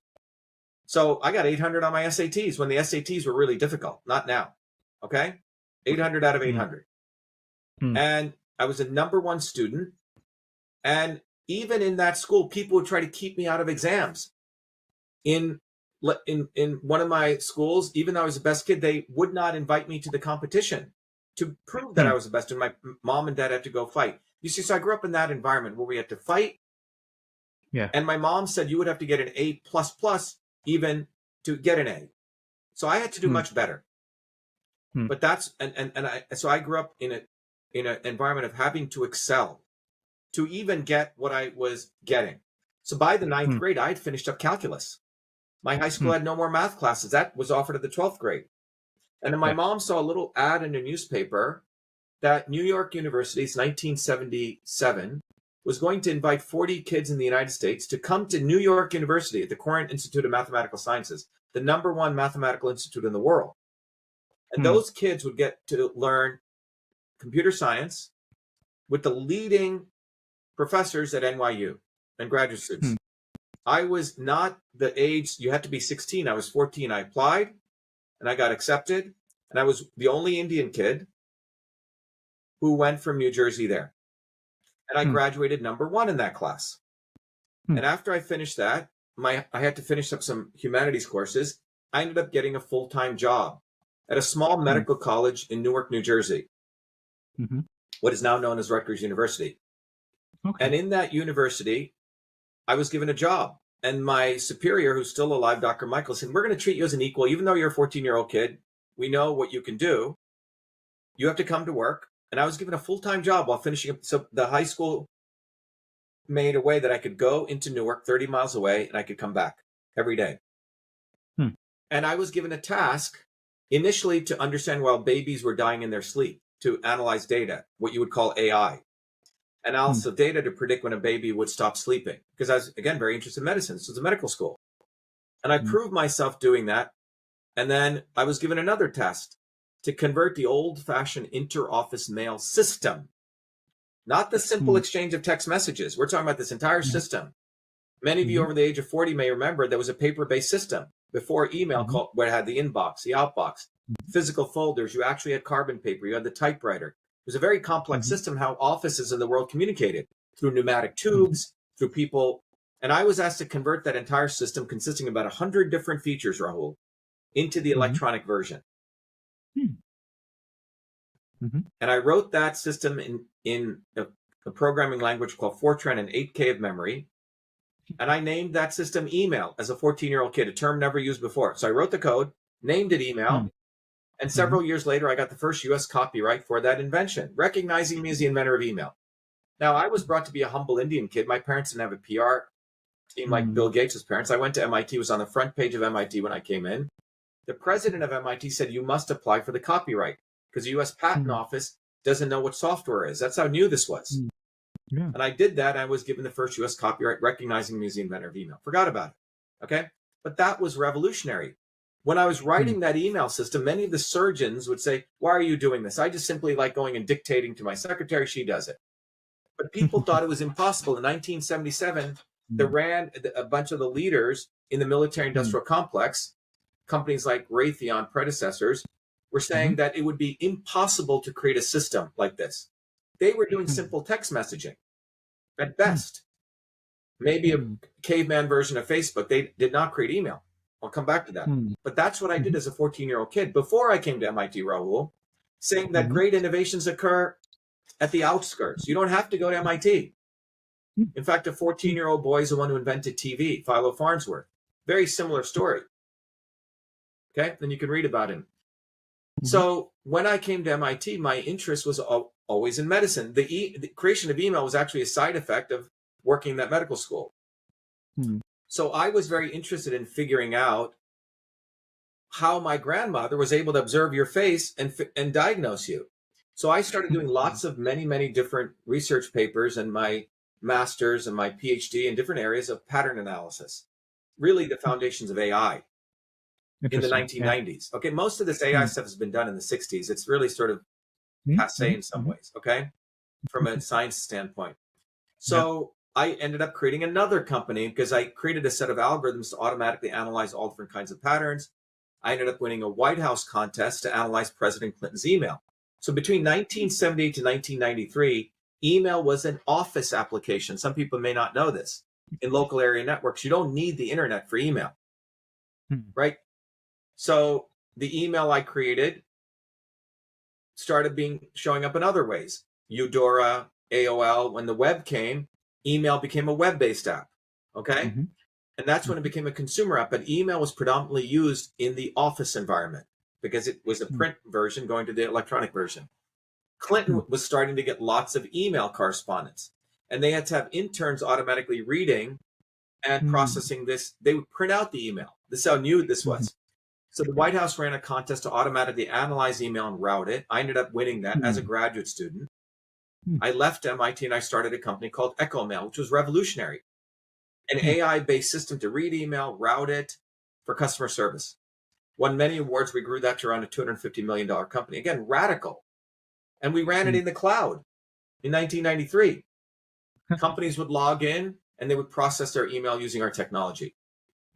Now, this was, again, it seems like email always sort of would taking away from me from my interest in medicine. So one day after growing that company, we sold a piece of it, made a lot of money. We had our own building. I was walking back to MIT to visit one of my professors randomly. And he said, Shiva, you must get back involved in medicine and finish back your PhD. I was at that time 40 years old now, okay? I'd started my original PhD when I was in my 20s and left it to start EchoMail. And he said, look, there's a new field called systems biology. We have figured out that we have the same number of genes as a worm, and we want to mathematically model the whole human cell. If we can do that, we can eliminate the need for animal testing and revolutionize big pharma. Interesting. So that's what I came back to do, Rahul. So I created a powerful technology for my PhD called Cytosolve, CYTOSOLVE. Okay. Cytosolve allows us to mathematically model any disease on the computer. It's taken us 16 years to validate this and prove it now. And we're going after every major disease. And we're using combinations of natural compounds, which is what the Siddhars and the Ayurvedic people did, but we can validate it. You may see a bottle back there. So we modeled all the molecular pathways of osteoarthritis, and we developed a product called MV25, which is a combination of two ingredients from bitter orange and chamomile flowers, which has phenomenal effects on reducing pain and inflammation. But now we're going after all the 35 major diseases without the need for animal testing. So that's what I mean, revolutionizing medicine. Cytosolve is a digital version of the molecular system, no different than email was the digitization of the interoffice mail system. Interesting. Okay. So when I finished the development of that in my PhD in 2007, I did take 2 years off and I went back to India. And now I have my PhD. I have all these degrees from MIT, and I wanted to really explore ancient systems of Siddha and Ayurveda. And what I uncovered was that these ancient systems of medicine were not a system of medicine. They matched one-to-one with engineering system science. When the ancients used Vata, Pitta, Kapha, Karma, this was a Karma fall. These were input and output, transport, conversion, storage. So I made a major breakthrough in integrating Western system science with ancient systems of medicine. When I came back, I taught a course at MIT called Systems Health, and it became a lecture series to both Western trained doctors and alternative people. And then that has now become my own institute where we are re-educating doctors, physicians, anyone. I could take anyone and essentially teach them how to be a quote unquote, I have to be careful, I have to put it in quotes, a doctor. How you look at the body as a system. It's a completely different language, but it is deeply connected to these ancient systems of Ayurveda and Siddha. So what I have revolutionized is, yes, I created email, but we have Cytosolve, which allows us to discover from 10 to the power of 32 chemicals in the universe what combinations can cure many diseases. We have Systems Health, which is we're educating, we're created a Systems Health education program. By the way, health coaching is going to be a $30 billion industry. I have literally created a new vocation called Systems Health Education, which is combining ancient systems of Ayurveda, then Siddha, but integrating with Western engineering principles. It's a whole new field. I've had to create the institute, the books, etc. And then we have the clean food certified thing. You see, so we are revolutionizing food and medicine and truth, freedom, health. So you take all these concepts and we're educating leaders how to actually shatter the swarm, how to change the world. And that's what the running for president is. We have now have people who are being educated, the same system science that's being used to manipulate people for power, profit, control. We have created a system science to liberate people for truth, freedom, health. So truth, freedom, health is itself a system. It's a knowledge system. So that's what I mean. It's a revolutionary environment, but all of this would not have been possible if I wasn't born in India and made in America. You say? Beautiful. Yeah. No, absolutely. Love this segment, by the way. We truly reflected upon, your journey in life, but how you use that to connect the dots. In fact, how that shapes your thinking. And I would argue the biggest system we live is in the universe. We are not disconnected of it or by it. We are part of it. And that's what should inspire anybody, even a voter, to think from a systems point of view. And the other thing, Rahul, is all the great things in the universe occur at the edges. Okay? If you look at a cell, the interesting thing occur at the cell membrane. If you look at a society, things occur at the edges. Email did not come from the MIT or the military industrial complex. And this is very powerful. The concept of center has been a brainwashing. All the great things occur at the edges of ordinary people taking on problems. Okay? And in my book, System and Revolution, I talk about this, where things occur at the edges. We used to think the Earth was a center. Then we said, no, the sun is a center. Well, the sun is actually not the center. Oh, the Milky Way is a center. No, there is no center to anything. And this is hard for human beings to fathom because we have a very hubris about ourselves, right? Yeah, absolutely. So, excellent. All right. So we would now move to the last segment of our discussion. Communication. It sounds like a very simple thing, but there's some deeper questions out here. If you look at the politics of Ronald Reagan or, in the 1960s, right, it was a very civil discourse that happened mostly. But then Donald Trump comes and, in a way, revolutionizes the way communication is done, right? A lot of people who vote for him would say he says things as they are. A lot of people like it, but a lot of people do not like it as well. Now you call a spade a spade. I'm not comparing you with Donald Trump anyways, but you tend to call a spade a spade. You will catch the bull by the horns. Now, if people do Google search about you, they would put words like controversial, to your name, and that may disassociate a lot of people from really digging deeper and understanding your ideas, right? Now, again, I want to come back to my question. How does an independent candidate in this country communicate so that even mainstream media, right, is able to take their message for the betterment of the society and create healthy alternatives in the political discourse? Right? So there's a larger question I want to ask here about the way one communicates for a job like presidency of the US when they really want to call a spade a spade. Yeah, so let's discuss this. So I don't know if you know, I have one of my degrees is in communications, at the Media Lab.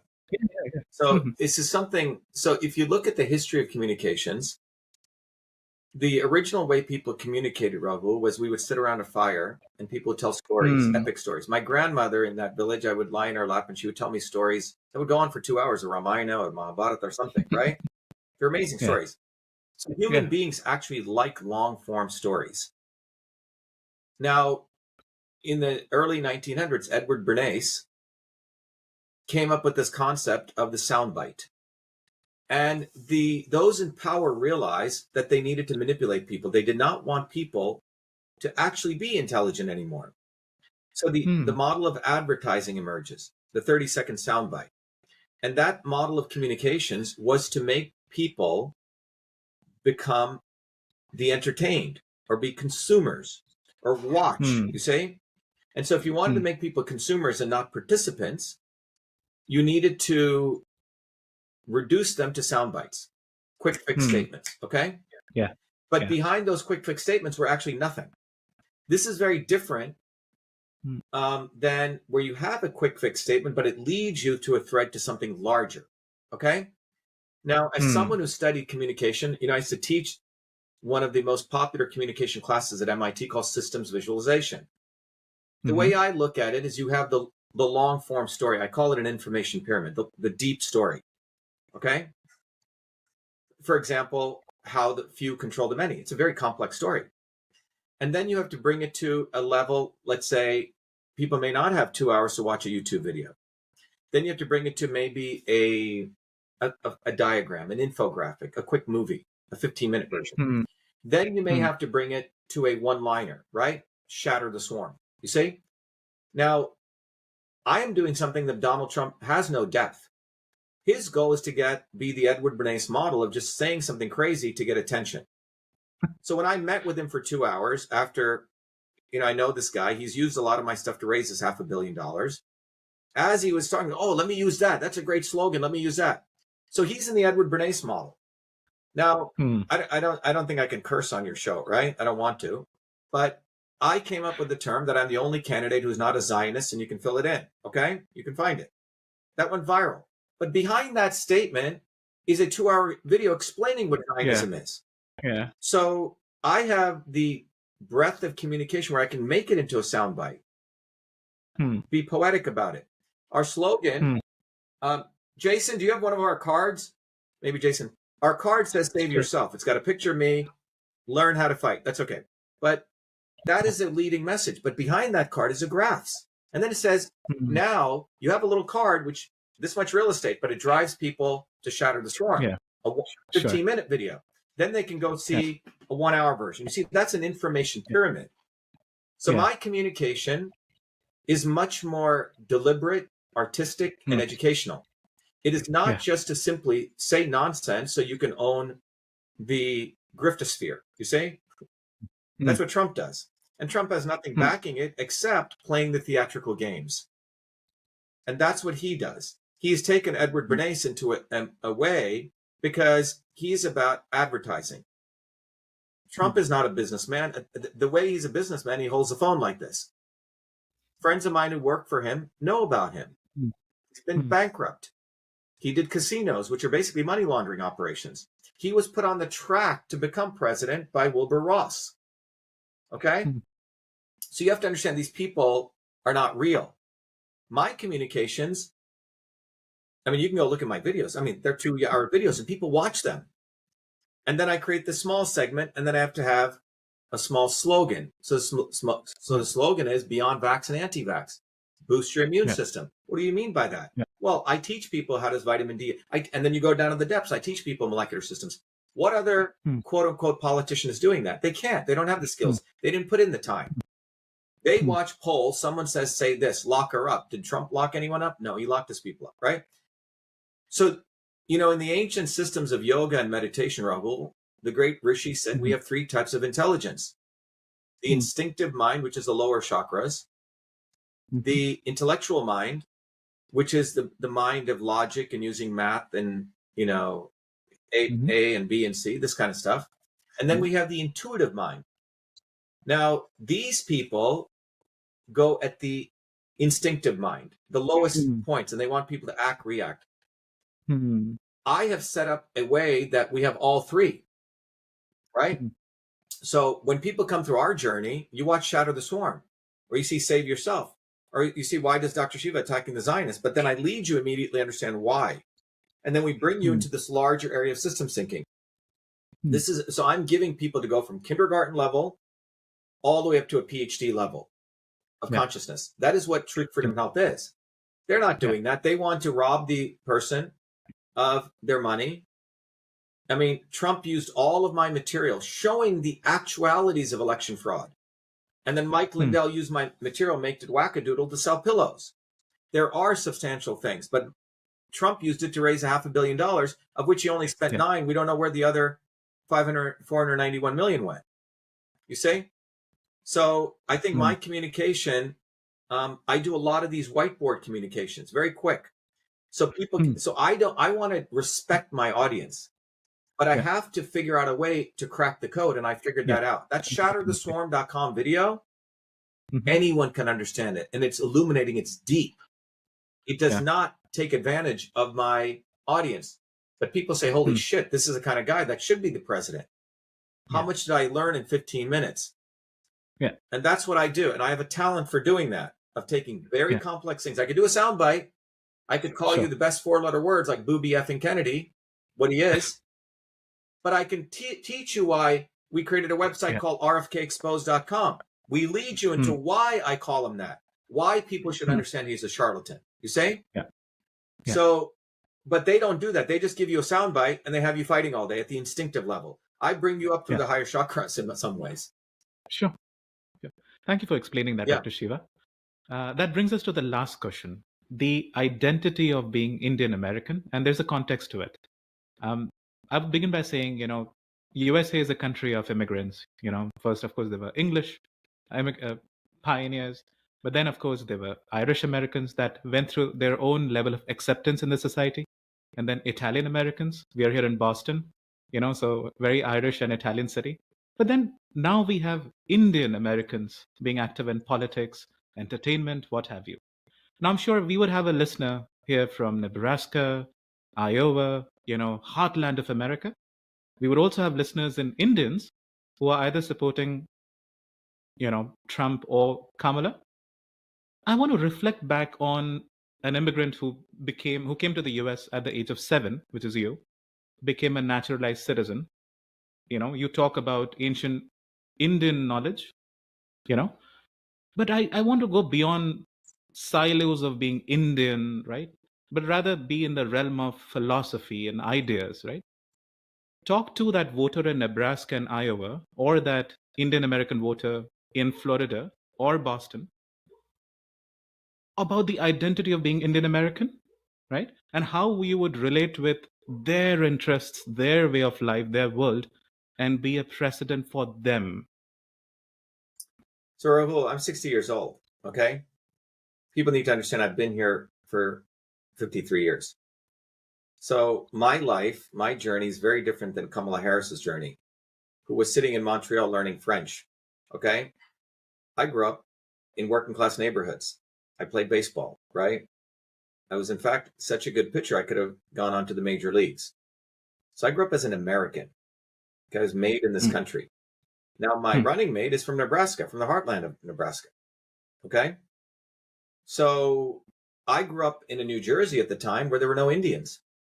When I came to MIT, all the Indians who were there were from India, who would always try to figure out my last name to try to figure out how they could discriminate against me by caste.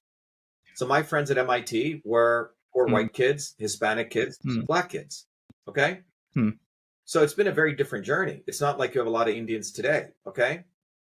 My next door neighbor, Lorraine, is still my best friend from Lake Hiawatha since I was 13, 14 years old. I still have roots there, right? So you have to understand, I grew up in a much way of an American way of life, probably more than interesting the Indians who came here 1990s or later, they still never really fully integrated in this country because they could go back and forth. You see, they could stay in their little Indian enclaves. I was forced to integrate, but not assimilate. Two different things. Integrate is different than assimilating, which means I kept these deep memories of growing up in India, the depth of the culture in some sense, but I integrated, you see? So this is a very different experience. So you look at our campaign, how many Indians in our campaign? I think 3 out of the hundreds of thousands of people. Quite fascinating. Who comes to our campaign? The quality, they're independent-minded people of all different backgrounds. If you talk to Crystal Ellis, she's actually an American who grew up here. And her father was a veteran in Korean War, and her mother's Korean.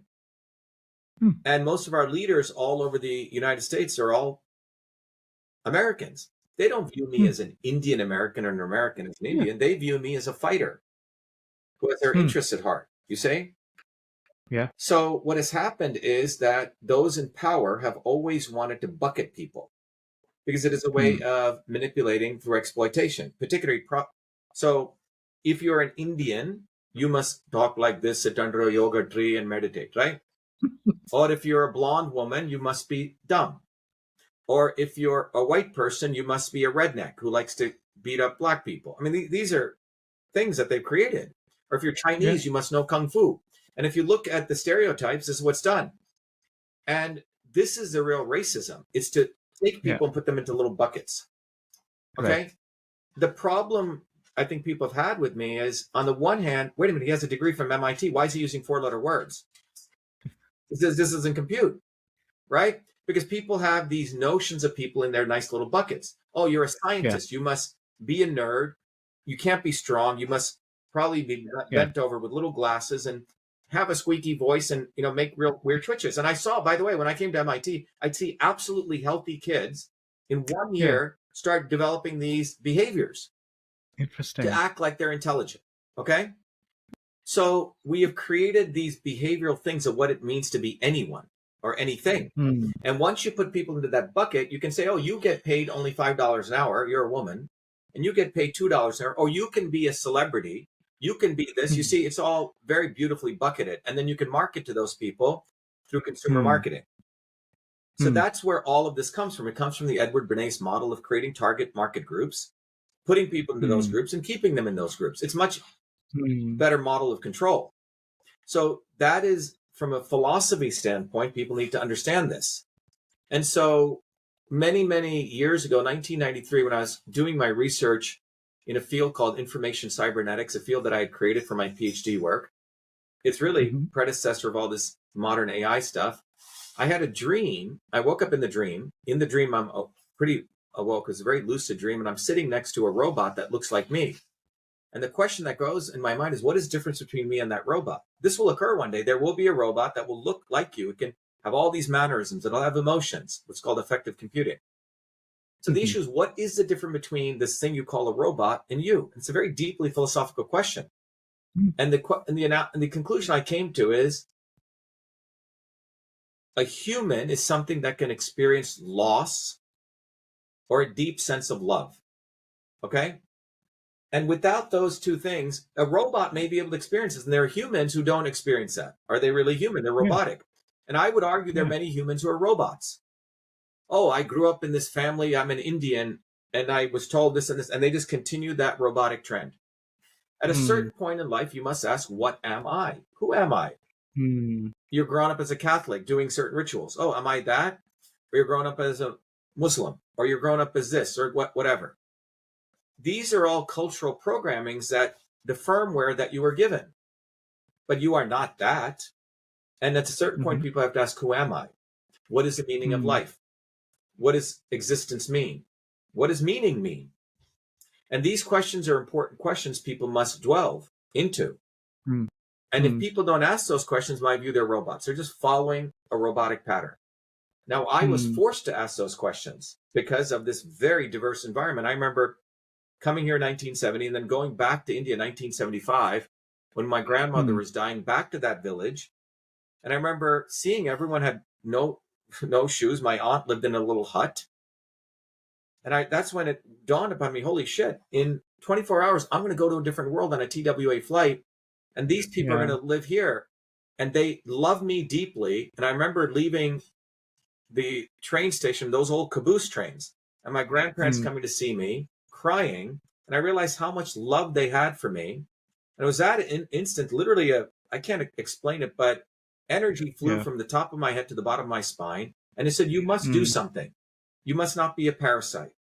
And a decision went through. It was like a divine intervention of sorts as a 12-year-old.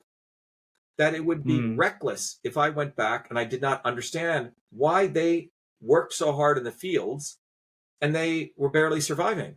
But they had such great love for me and my family, you see? So it was this deep sense of love that motivated me, of that 12-year-old kid, to understand that these kinds of inequities were wrong. And that's what brings me to today. Nothing has changed, you see? So I remember when I was a kid, there were stories of villagers taking up arms because they didn't have enough food. And I remember this very distinctly. I was 5 years old, and I said, and my father's friend said, oh, these people are killing other people. And I said, why are they doing that? He goes, oh, they don't have food. I said, what's wrong with that? And he said, oh, your son's a communist. Now, for a kid, the injustice is there. You don't have food and they want to get food, and this guy is hoarding food, right? Like, what's wrong, right, with this picture here? And so my dad said, oh, don't worry, he will get over this. I never have gotten over it, Rahul. So I have, over the last 55 years, understood these systems of oppression. I've been able to articulate it, concretize it into a field, which is under truth, freedom, and health. Yes, I invented email, Cytosolve, and all these other things. But what I have created now is crack the code and how we alleviate human beings from oppression at a deep level. There was a time when human beings said we couldn't fly. There was a time people said we couldn't have light bulbs. Well, Bernoulli's principle changed flight and electromagnetism. What I'm here to tell you is, with all humility, I have uncovered the scientific principles of how we obliterate oppression. And that fundamental principles comes from integrating Eastern systems of medicine with Western engineering science. And what has come out of that is a new body of knowledge. And that is what the person in Nebraska, Crystal's learning. That is what the person in New Jersey is learning. People of all diverse backgrounds. This is the unification. When you take a systems approach with the curricula and the knowledge that I've developed, it gives humanity an opportunity to come here without having to bow down a guy with wearing a turban and a robe, right? That's what occurs in that environment. Or going to an MIT, you see? Two different elitist worlds. I've seen the elitism among the gurus and rishis of India and the elitism of the Harvards and the MIT of the world. Absolutely. Dr. Shiva, this has been such a wholesome discussion about constitution, running for presidency, your policies, science, systems thinking, and I would say the ability to think independently for ourselves. Your journey has been a journey of fight, achievement, connecting the dots, and creating something new. Very inspiring. Finally, Dr. Shiva, just to wrap this up, what is the message you would want to give to any American listening to the show about why vote for Dr. Shiva Ayadurai in 2024 US presidential elections? Your closing thought. Yeah, anyone listening out there, you must vote or write me in. Why? Why is the answer? What's the answer to that question? The answer is quite simple. My running for president is the ultimate reflection of what the founders of this country wanted. The founders who created this country were people they were all immigrants from different backgrounds, and their fundamental goal was to ensure that you had a direct relationship with your creator. And all the inequities between that were removed. That's what they really were shooting for at a very deeply fundamental level, if you read their writings. And the solutions, my running itself is a reflection of that. It is ultimately for you to want to save yourself and to be the light. That's what this is about. Do you, as an individual in a finite lifespan, want to experience the fullness of being a human being?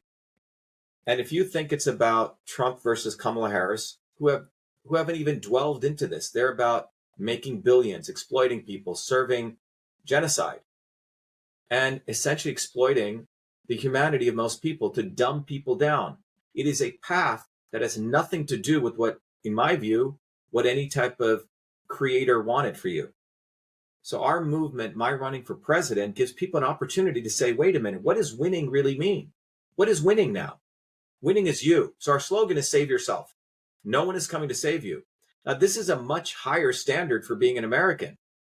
And that is the standard that I espouse. And that's the standard that we want for people. So when you go in and you vote for Dr. Shiva or you write me in, this is not about me. It's about you. It's about you saying, I'm going to raise my standards to a much different level for myself and my kids. And raising that standards means I don't like cost of living going up and printing of money. Raising that standards doesn't mean it's absolutely wrong that my child will have a shorter lifespan than me in a very immediate way. But this is about saving yourself. Now, our movement, my running for office, has created those tools. It gives you the opportunity to experience a community of real Americans, for that matter, real humans. And that has never occurred before in US history, and in my view, world history. People have assumed that a small set of people should rule over the many. No different than looking at the birds and saying only birds can fly.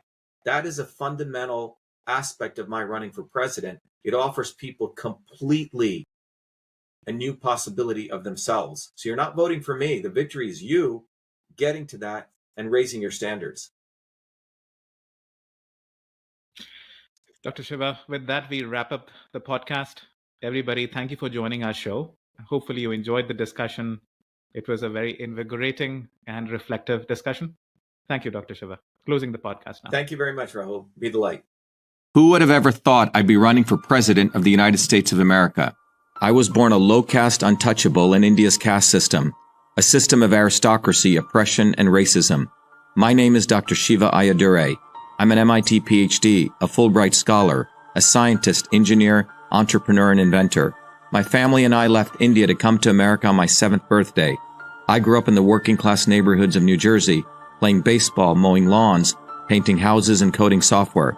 My friends and neighbors are blacks, Italians, Irish, people of all races.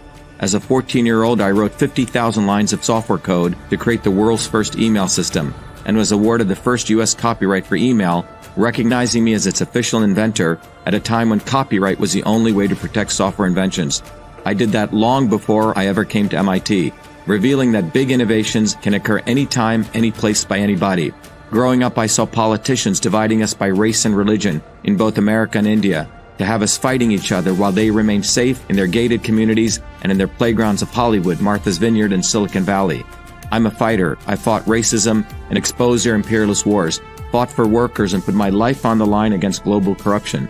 I never wanted to run for political office. All that changed when I saw working Americans as never before being duped by the establishment and the not-so-obvious establishment. Across left and right, we were being sold out and made to forget why we came to America and why America existed. Lawyers, academics, billionaires, celebrities, and politicians, elites, Clintons, Kennedys, Bidens, Obamas, Bushes, black and white have hijacked America. They printed trillions for their friends. They delivered crumbling infrastructure, corruption, and racism.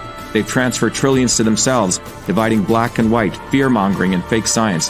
Lockdowns and censorship, dirty air, food, and water, pushing drugs upon us, making us sicker. We've been sold out. One set of rules for them and another for us. We deserve a warrior with a history of courage in putting everything on the line for you, who believes in you, not them, who has created a movement bottoms up for truth, freedom, health. I've exposed their lies at the right time, never waiting until it was popular. I've exposed their false gods who exist to lead you back to them. I've exposed their fake science of lockdowns and masking and provided you solutions to fight them and win and protect your immune system, saving millions. I exposed Fauci, galvanized the Fire Fauci campaign when others remained silent.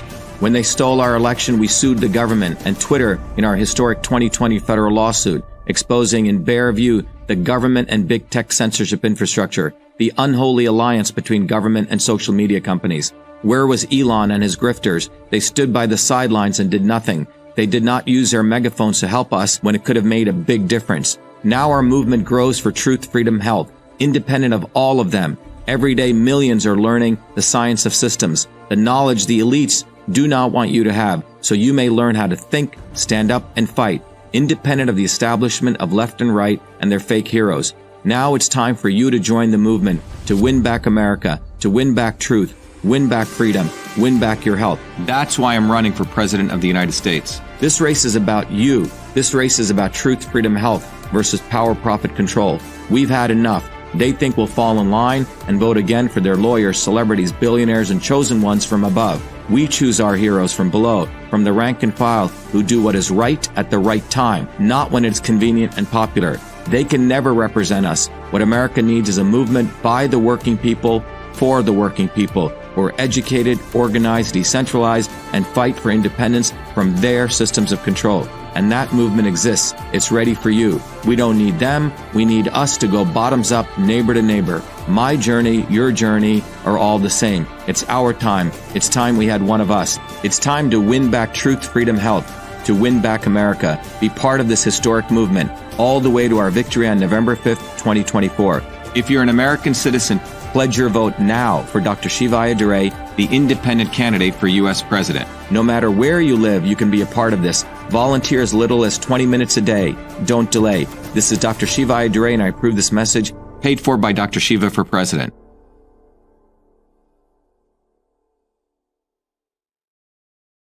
We have allowed our country to be taken over from within, and the end goal is you will have a homogenized world where we will become slaves, because there is a condition among the elites that really thinks they're better than you, deep down inside them, that you don't deserve the freedoms you have.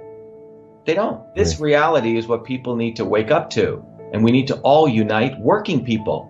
There's only one movement that can do that, and that is the movement that we started creating here in Massachusetts, the movement for truth, freedom, and health. Look, I've been a student of politics since I was a 4-year-old kid, studying revolutionary movements, left wing, right wing. There's a physics, there's a nuclear science to destroying the establishment. To build a bridge, you need to understand Newton's equation. You need to understand the laws of gravity. You need to understand Poisson's ratio. There is a way to build a revolution.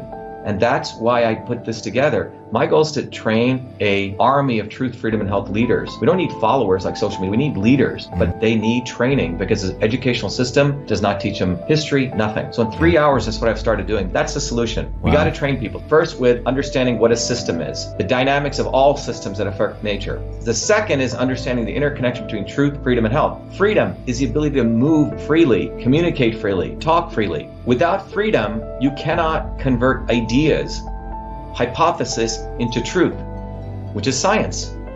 And without freedom, you can't really get to truth. And without truth, you make up fake problems and fake solutions, which means you destroy our health. And without health, which is the infrastructure of us and our body, you can't fight for freedom. Truth, freedom, health. Third concept is it has to be bottoms up. Working people, people who work uniting. And what the right wing has done is whenever you say working people unite, that must be communist. Meanwhile, they've let the Democrats run unions, which suppress workers, completely corrupt. But when you look at the arc of American history, it's been when working people came up. We need to go local. Every solution I'm coming up with as a part of this movement, we're giving the science, which is the truth, and then we tell people what they can do on the ground. Like with election fraud, you don't need to wait for some lawyer. Our goal is to train people to go local, to go local, to go local, fight locally. Forget lawyers, forget politicians, forget celebrities. You got to learn politics, and there is a science to it. They lock us down, we should be ready to shut them down. And the fourth part of this principle is the not so obvious establishment. So when you look at a system, there's always something that disturbs you from getting to your goal. Well, the biggest disturbance is the not so obvious establishment, which are those people who claim they're for you, on the left and the right. The Al Sharptons who tell black people I'm for you. The Tucker Carlsons. Do you think any true anti-establishment person will ever be on Fox or CNN? I don't think so. They both mislead working people back into the establishment. Without this solid understanding of political physics and theory, you're screwed. You're going to follow on the left wing, Bernie Sanders. Oh, he said something. Or Robert Kennedy. Scumbags. Or you're going to follow some right-wing talk show host. They're not going to lead us to liberation. It's us. We're building a bottoms-up movement, and that political physics, it's a nuclear science of change. Bottoms up. We have to organize to understand that there is people who talk a good game and then look at what they actually do, left and right. I'm sorry, Sean Hannity may say some good things, but I don't see the urgency in his voice to get something done, and it can only come when you weaponize yourself with the right knowledge. You need to be able to identify a rat. You know, Christ didn't go after the Romans, right? It was the Pharisees and the Sadducees who screwed him up. His own quote-unquote people. And that's where we're at. So these four concepts I've built into a curriculum where people can go to truthfreedomhealth.com, and it's an educational program. We need to train people in political theory. You need to have physics, and I've created that curriculum. People need to get educated. We need to get educated fast. And within a half an hour, I can teach people. 2 years of MIT control systems, I teach people those concepts. Then I apply it, anyone can understand it. And then you say, oh, I got to build a bottoms-up movement. They have to get politically astute, and then they have to go locally and act, not sit there on social media. They have to act locally, defy locally, do civil obedience locally, but with knowledge on how to build a movement. Now, the Senate campaign's expanded to the movement for truth, freedom, and health, and they can find it on truthfreedomhealth.com. So people can sign in, they can get access to a bunch of videos. If they want to take a course and become a Truth, Freedom, Health leader, I offer a full scholarship there.